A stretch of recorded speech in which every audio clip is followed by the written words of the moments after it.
Who is the Cuban Lightning? It was sunset on a very hot Friday in the month of June 1958 in the small town of Guane in the province of Pinar del Rio, Cuba. A young 10-year-old boy named Julio Antonio de Marmol, full of dreams typical of that age, pedaled his bicycle at top speed through the streets until he arrived at a bakery. He leaned his bike against a column and entered through the glass door in the front of the store. The attendant knew him and greeted him. Knowing what he came for, he turned, took a loaf of bread, put it in a paper bag, and handed it to the boy. The boy put several coins on the counter, knowing exactly how much the bread cost. He turned and left the bakery. Smiling, he walked quickly towards his bicycle. On his way out, his teacher greeted him with a warm smile, asking if he had done his homework. He told her that he had, so she observed that that meant he had had the entire weekend to himself to enjoy.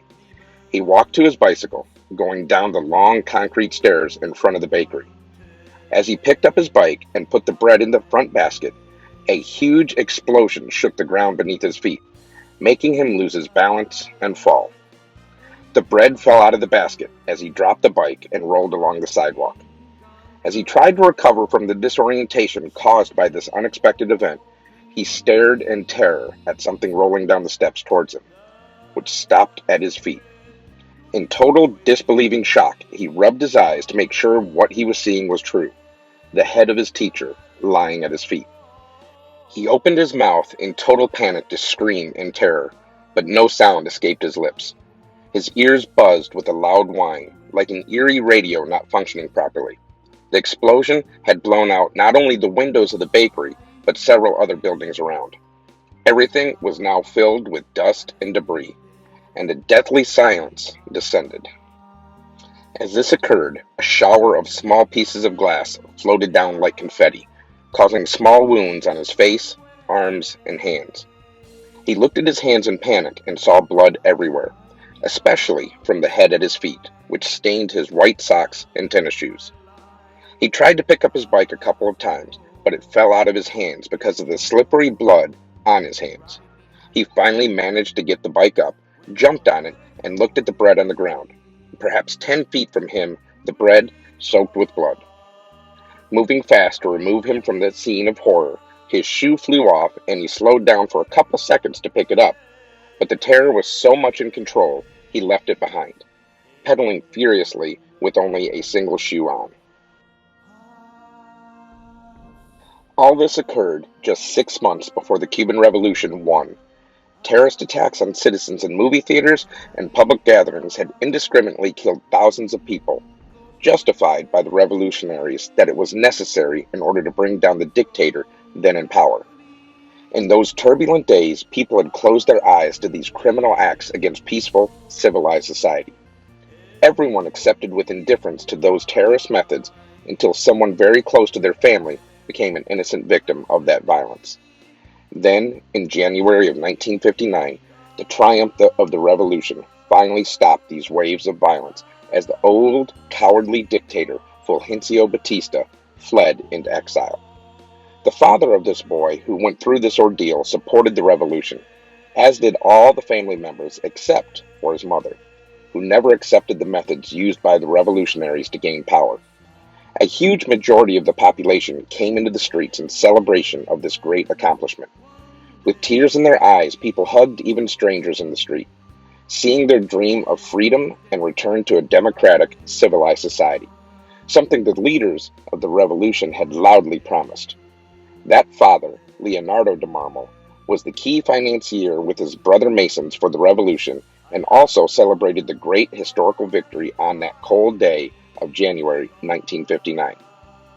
Fidel Castro, the supreme leader, named Julio Antonio de Marmol the commander-in-chief to the young commandos of his future army at the tender age of 11, and the little commander, El Comandantico, was born with his precious dreams of freedom, hope, and democracy.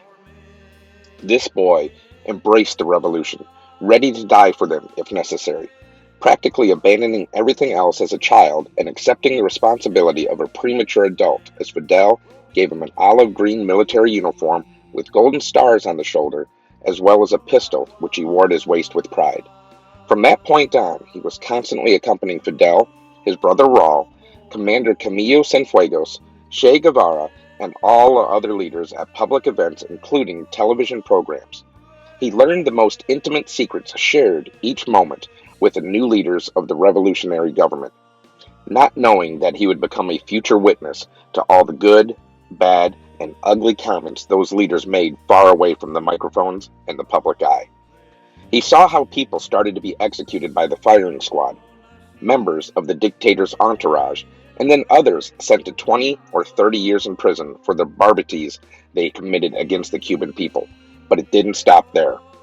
The popular trials and increasing repression now against those who hadn't sympathized with the new government, which now tried to implant a much worse dictatorship, a Marxist, communist one, with deeper roots than the previous dictatorship had. Witnessing these things began to affect him, breaking his heart like the pieces of glass which cut his face and hands just last year, as well as decapitating his teacher that left small scars on his face. He also began to observe and hear all the plans of the leaders to conquer the world, and as Che Guevara proposed, kill anyone who opposed their ideas.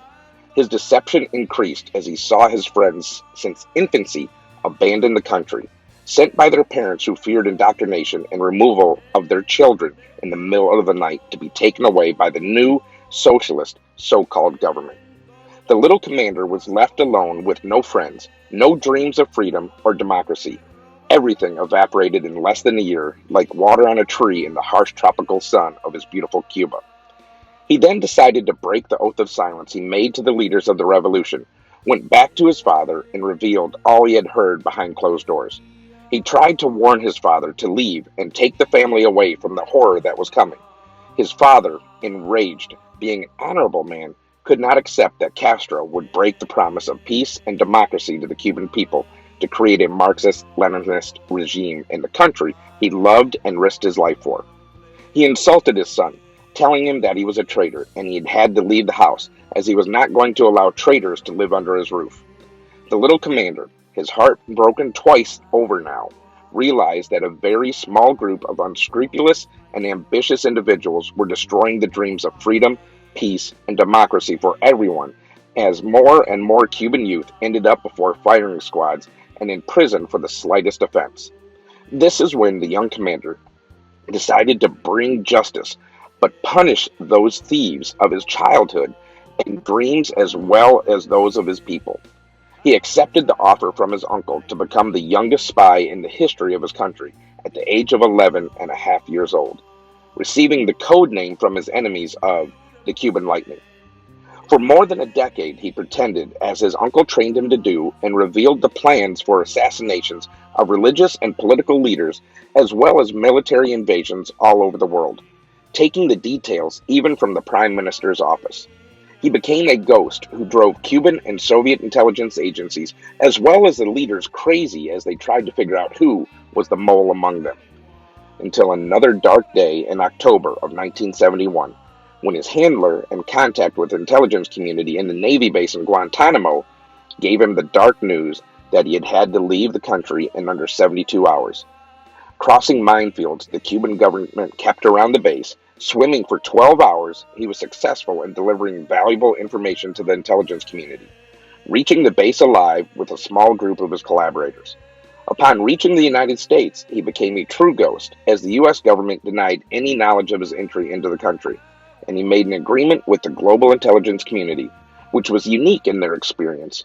He would work with them, but never for them, emphasizing that what he did was done out of the principle and not for money.